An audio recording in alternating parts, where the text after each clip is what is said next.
Welcome to the Refined Podcast with Amber Anderson, where wedding planners like you come to be encouraged and challenged through radical honesty, tough love, and brilliant ideas. As a former personal trainer turned wedding planner and now educator, Amber is known for helping wedding planners grow through her no BS yet considerate and thoughtful approach. The Refined Podcast tackles the issues you think about but fear bringing up, all with Amber's trademark sass and wit. So as you listen, be sure to hit that subscribe button, making sure you never miss that one little nugget that could change it all for you. All right, welcome back to another episode of the Refined Podcast. This week, I have my friend and fellow industry leader, Meghan Ely, and I'm so excited to talk with you today about OFD consulting and all that you are doing in our industry to help us be leaders ourselves and grow and scale in that way. So I would love for you to tell us a little bit about yourself and OFD as a whole, and then let's dive into a fun conversation. Sure, let's dig in. Well, I'll keep this part short, but I can't believe I'm saying this. 20 years in the industry. I guess my gray hair kind of like that's the spoiler alert, right? But 20 years in the industry. Your hair is the best. It's You're great. sweet. I love it. I have more airport conversations with people about that than anything, I swear. I think I've convinced many women in different airports to go for it, but thank you. And so I started out actually in venues. So at the risk of, I never want to offend those who have been amazing planners before. I never call myself a planner, but I was in venues in full service, 5-star diamond property sort of situation. And, but my background, my training's in PR, and decided in 2009 to combine those two things. I mean, it's a longer story that would require you and I drinking wine for me to really dig into. I left a job unexpectedly. I started this 2 years earlier than expected, but it was really, I wouldn't call it impulsive, but the closest to impulsive thing I've ever done versus, everything else I do is very timed and all this. And so started OFD. I was moonlighting actually as a planner at the time. I jumped into some properties. I helped some planners in town, which I'm grateful for, and then got going with OFD. And we were really focused for a long time on real wedding submissions. We're a wedding publicity team.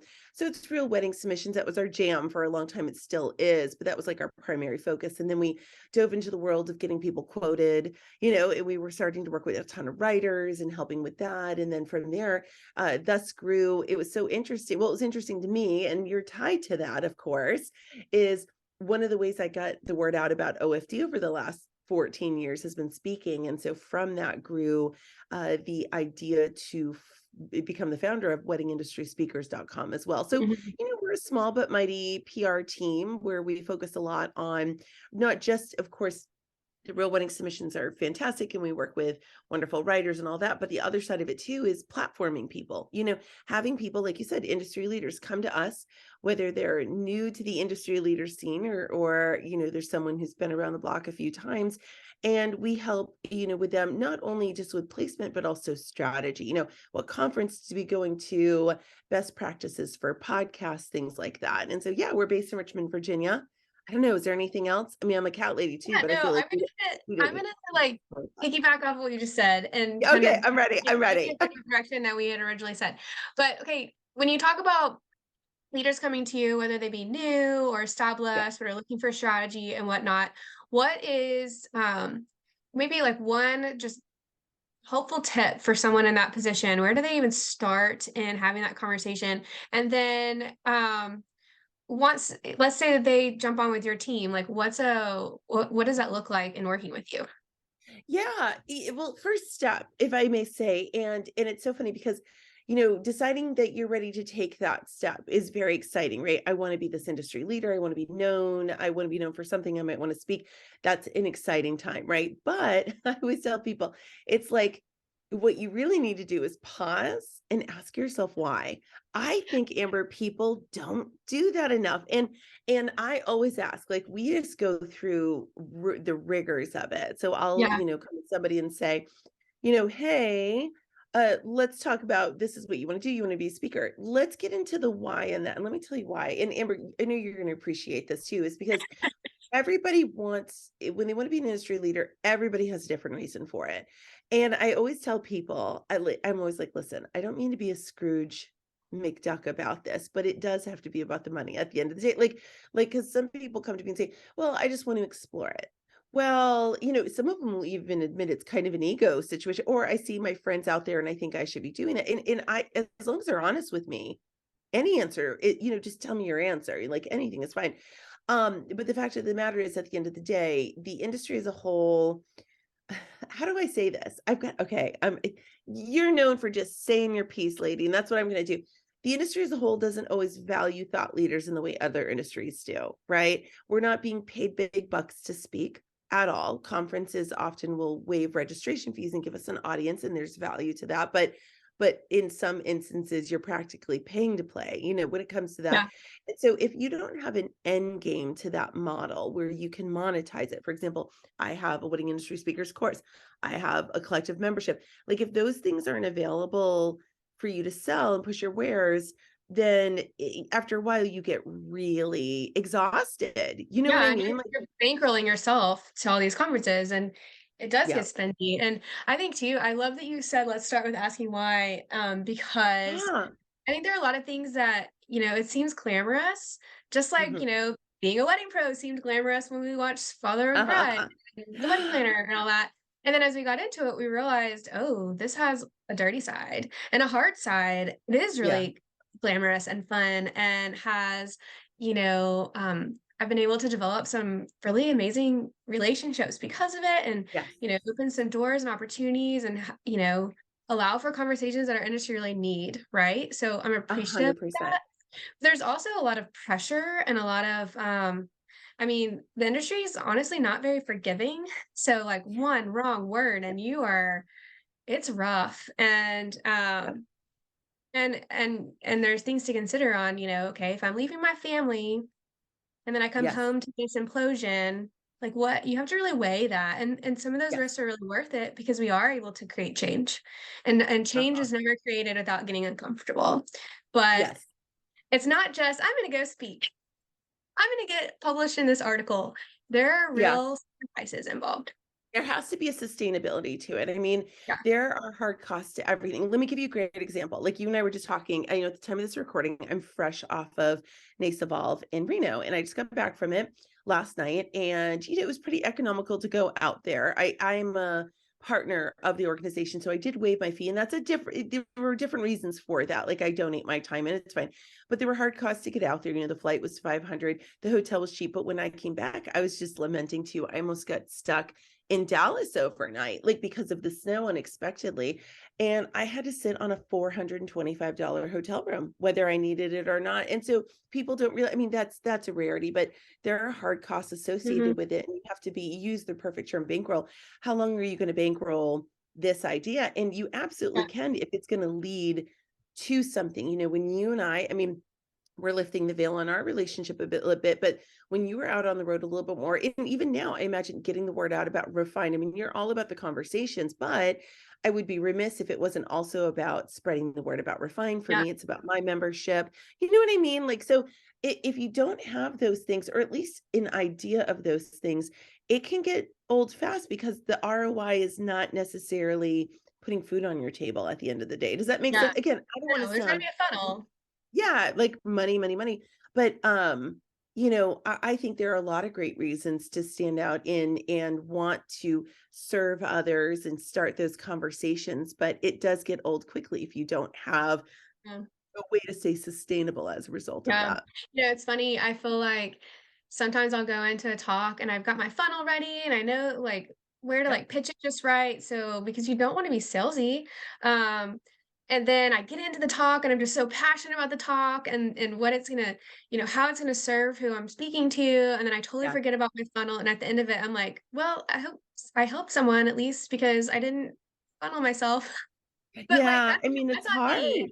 That's on Yeah. me, but that is, one reward of this is the passion. Hmm. But, to your point, it's like that passion is not always sustainable because passion can get knocked out from under you, and that has happened to me before. I've been honest about that on the podcast and in Hmm. my community that, like, like I said a minute ago, you say one wrong word and it's unforgiving, and, it takes a minute and it kinda feel down, and, Yeah. it's like, gosh, I just gave and gave and gave, and Sure. You have to hand select those. Like, I'll give you an example. So again, at the time of this recording, I was just the closing keynote at, so NACE is one of the large, for those who don't know, the large industries, it's like an industry association for event Right. professionals, right? And so I've been a part of it for 100 years. Like I love it, that WIPA, all the things. And so I went out and developed a talk that I'll probably never give again. It was on creating a legacy as an association leader. There was no ROI. I had no funnel, no anything. But That's because I have powerful. other, yeah, but because I have a million other ways to get business, I chose this as a passion project. You Yeah, know what I mean? Like it was absolutely. my choice. It was almost therapeutic to go up there and really Mhm. give a lay of the land of what it was like to be WIPA president for 2 years and create a legacy and how it can be unexpected. And it was really, it was actually therapeutic to be up there. But my point is, like, well, they selected me, of course, like, meaning it wasn't my choice. They very kindly invited me, but it was my choice to pursue something that wasn't going to make me that money. But after a while, if you and I are the type of folks who can go out and most of the time funnel and create these audiences and book from it, we can hand select opportunities that Mhm. are like that. You know what I mean? Yeah, But you can't like absolutely. start there. You know what I mean? You Yeah. can't start by saying, "Oh, I'm just going to fly all over the country and spend $400 on a hotel I'm not going to Yeah. use." I mean, it's And you're similar to, here in Austin, there's a really cool event coming up for it's a dance for special needs "Oh, gee, adolescents. And so a lot of, event pros are jumping in and yeah, here's my limo, let me come DJ. And of course that's hand selected opportunity. Those are hand selected opportunities to give yeah, back to the community or to, um, to just being able to better our society as a whole. And for us yeah, as speakers, I think that there's something to be said for um, giving back to those that yes, have I am nothing without my community, right? yes, So it's really nice to have those conversations when I know maybe there isn't an ROI other than we're all mhm. better for having the conversation. And that Absolutely. matters. And I'm definitely not knocking that. I just think that if No, you're people not. start like that, and it's almost like you have to build something sustainable so you can be that person who Can goes do out that. there. Mhm. You know what I mean? There are some people that start off by passion speaking Yeah, because it's fun and someone recognizes a strength or a passion in them and they say, "Hey, will yeah. you come you're in Austin. Come talk to the ILEA Day of Education. You're right Sure. here. You love this." And it's easy to do that. And then more and more people hear that voice and it grows into the sustainable ROI thing. And that's where Absolutely. if you're starting organically that way, I would say latch on to OFD and wedding industry Oh, you're speakers sweet. because there's just so much education on, contracts and proper conversations and, making sure you don't get stuck with certain fees on the road. Because you can manage some of that. And then of course, like you said, there are gonna be some that we just get stuck with. Yeah, But absolutely. And well, that's why I created my course, which I'm so thrilled about. We have so many great people coming in this year. I do it once a year. And the course I'm doing, because it's like, well, if you want to have a voice in the industry, let's do it properly. Like, let's right. platform you properly so that you can have more choices, so that you aren't hosed by some opportunities. Because what you said, Amber, was so interesting. You were like, you can say one thing and it really bites you in the butt. Well, you could have one bad speaking thing and it could really bite you. Like I hear about, oh my God. I mean, just there are things you hear. And so that's why I feel very passionate. Like, no matter what the why is, because that was kind of your first question. It's like, what do you do first? You asked, what, no matter what the why is, like, I'm here to give you my opinion on the why, but the person, the royal you, it's up to them at the end of the day to decide if this is the way they want to go or not. And then it's like, well, whether I agree with your or not with your why, let's make sure we do it properly. So that's what we do. It's like, let's make sure we actually set you up for success, whatever success, because success, as you and I have talked about in so many conversations, looks very differently for people, right? Yeah. No, and you're just on like pulling back the curtain on the inside of OFD and WIS. You're so efficient with your templates and the webinars that are recorded and can be listened to You. at any time in the library and office hours and I just have always felt so supported and Thank at times you. you've seen me like really lean in and make those office hour calls and other times I'm sure you can tell that I'm just doing something in the back end and like moving and grooving because you've gotten me into a well-oiled machine where I know how to use your platform and find the information and I appreciate so that. organized. Well, I love that we're both membership ladies, but I consider you the membership lady. Like I always forget, it's not that I forget I have a membership. I know I do, but I was just thinking about this on a walk recently. I was thinking about you and Megan Gilligan, and I thought to myself, oh, isn't it funny? We all have these membership. How Huh? interesting that we kind of not fell into it, but we landed here. Yeah. And I often forget that all the things I've learned. And I always thought, oh, I should have, one day, Amber and I, and maybe Meg, we'll have an interesting conversation about what's it like to have a membership, because I had to like self-learn that. Just like, Yeah. I mean, Well, and you were Megan a and part I of one. I went mean, you had to. through we went through Stu McLaren's Oh, did membership you? Okay, training well, at I'm the time. self-taught. Yeah. I'm No, no, so no. self-taught. Well, but I mean, and admittedly, I've told you this before, there are aspects of the way that you do your mentorship through your membership that I have adopted for the Refine Collective, like the Yes. way we do office hours Yep. and whatnot. Like I wouldn't have I considered love that. that. I don't like they're 15 minutes and that can feel like what's the point? But I just remember every time I meet with you, even for 15 minutes, I walk away with, oh my gosh, like just light bulbs go off. And too, that amount of time forces you to get to the point and it Mhm. allows you to walk away with the immediate action item instead of like having spent an hour together creating this massive long list, which also serves a purpose. But Yes. I can schedule those calls and do my action item and then follow back up and then do the next action item and have support along the way. Um, Mhm. and so I adopted that model and that is that is my favorite part of the Can I refined. tell you the Yeah. funniest thing? Do you know did I ever tell you who came up with the office hours? Like this Uh-uh. is okay. So my web designer came up with my web developer, Sharif. Of all So people. so when I started OFD, and again, everything was like self-taught. I thought it was a great idea, but I didn't want to at the time of it. I mean, full disclosure, I was gonna have to self-finance it for about $13,000, which was gonna be the cost of like creating this place from scratch and all this. So when I got all of this, and so I tested everything. Like I had a beta tester group of like 50 or 60 people, all these things. And the office hours, when I was talking to my web developer, Sharif, who still does all three of my websites, he actually had, no, he's not in the wedding and event industry. I'm like the only one in his, whatever. He works with a lot of corporate PR companies, things like that. And we talked about the membership. We sat down, went through the whole thing. And he goes, yeah, you should do like office. I mean, he just said it. He's like, Yeah. yeah, we have office hours for like his web developer groups and things like that. And I thought, oh, that's Yeah. brilliant. But do you remember? I don't know if you would remember this. It used to be a free for all. It was 2 hours and Oh people could yeah, just that's sign right. on. That was such a dumb idea. Why did I do that? But I didn't know. So people were coming in and out and all this. And some people get like 35 minutes and some people get 30 seconds. So once we adjusted it to the 15-minute increments, and I think recently you will notice that we've adjusted it again where people actually have to like literally tell us what they want to cover and send, because like people were signing up saying, I don't know. And I was like, this is not Yeah. productive, So Mhm. how do you structure yours? Like, are Uh, yours or much so like mine? yeah, like I like once a week I have, a 2 or 3 hour block. And Uh-huh. then Haley does 1 month, I do the next month. She does we just rotate. But so that way it's spread across the team and we're all getting, everyone has access to different viewpoints. But Mm-hmm.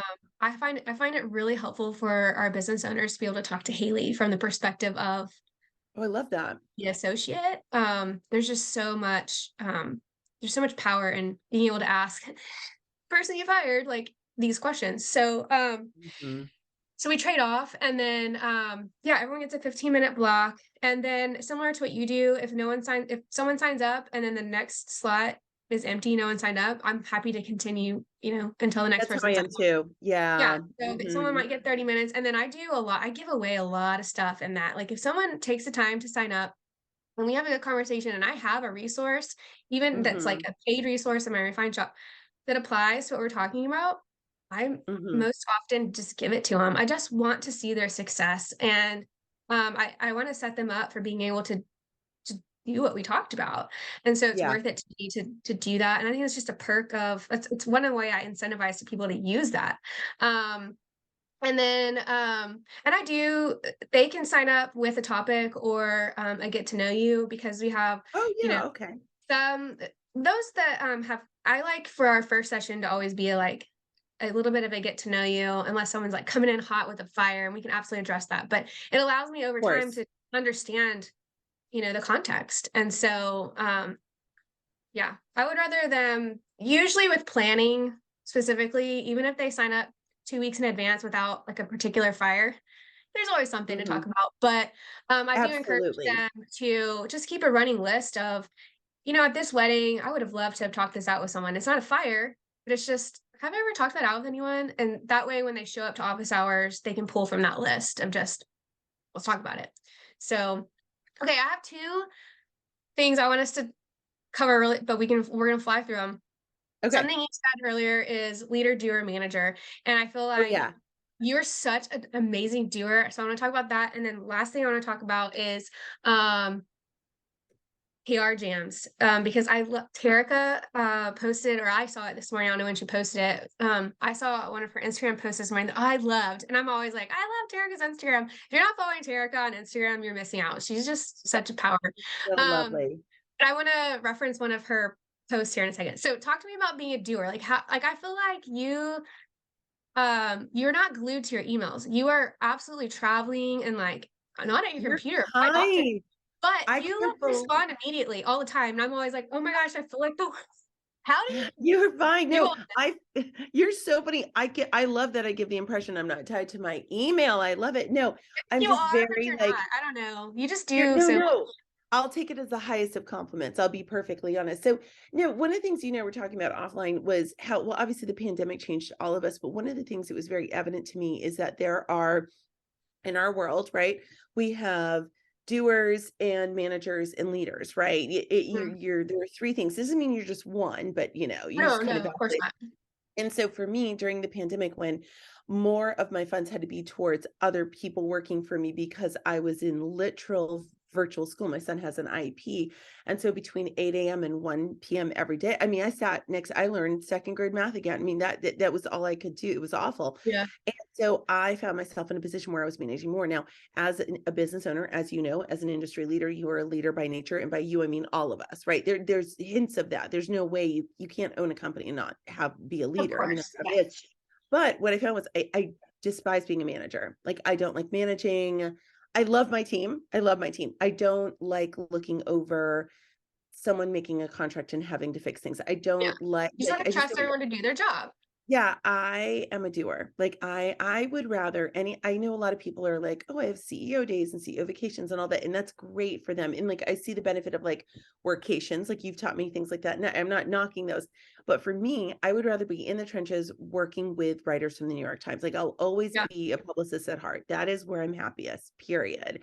Yeah. And so I had to, as you and I were talking about, I rebuilt things over the last couple of years because I spent 2 years doing heavy, heavy management. And I'm like, I'm just not happy doing this. And I reworked my team. I brought in more VAs who could do more automated stuff. We built more automations so that I wasn't spending as much. And it gave me the freedom to be on the road. Now, Mm. right now it's like one of those things. It's kind of one of these interesting weeks where we have people in and out and right. And it goes back to that is a stressful thing, when you have to lean on even a great team, you've got to lean on other people. It's like, oh You my do. God. It Yeah. is stressful, even with the best teams. So yeah, I don't know. I'm more of a doer at the end of the day. And um, my email is the best portal for me. And so I do have some management strategies for that. Admittedly, there's some people I do a quick and dirty response, and some it's going to take longer. But it's just you got to build in time for it. But yeah, I think it's more of a because I do feel very tied to my email. So I appreciate I'll take that, like I said, as a compliment. But I think I've learned how to be as remote as possible. But I'm also the only person on a plane at 10 o'clock at night working. You know what I mean? So Yeah. everybody No, else is totally. like asleep. And as far as like quick and dirty responses, your quick and dirty one-liners are still like friendly, like Oh I never, yeah. how you I get that corporate try. response of like, yes, at 7 p.m. and you just feel like a robot responded. Like I never sense that from you. Even if those are the only words you typed, there's just because you allow office hours and you have video and you've shown your personality, like that comes across. And I think that you've been a leader, you've done well in leadership in that way, so that when you Yeah. can be efficient in the doing Mhm. because people know your tone. Well, I think I learned with WIPA, if I may say so, for the uninitiated Wedding International Professional Association and Association for wedding president. I was president last couple of years, but before that VP, and blah blah blah blah. And I think for me, you're dealing with people in 4 time zones and who need all the things. And I finally got to a point where I allowed myself to be available on Voxer. And if I have someone who writes me at like 9 o'clock East Coast, and they get upset I don't get in touch, it's like, listen, I'm available 7 a.m. to 6 p.m. If you can't get in touch with me Eastern time, which is pretty flexible, right? If you can't that's 11 hours a day. If you can't find a way to make that timing work, it's not about my availability. It's more about your inability to manage time. That's what the problem is. It's not on me. Like, yeah. So I think it's drawing those boundaries too. It's like, this is the best way to get back in touch. And, but as you and I both know, very fair too. It's like office hours and Voxer and things like you and I are Voxers, right? We go on and do that, but it's, offering enough accessibility so it doesn't seem like I'm not, how do you put it? I don't want to seem too closed off. Some people may look and say it's too many boundaries, but it's like, well, I've given you the very best I can. And if it's not enough, you and I have learned over time that sometimes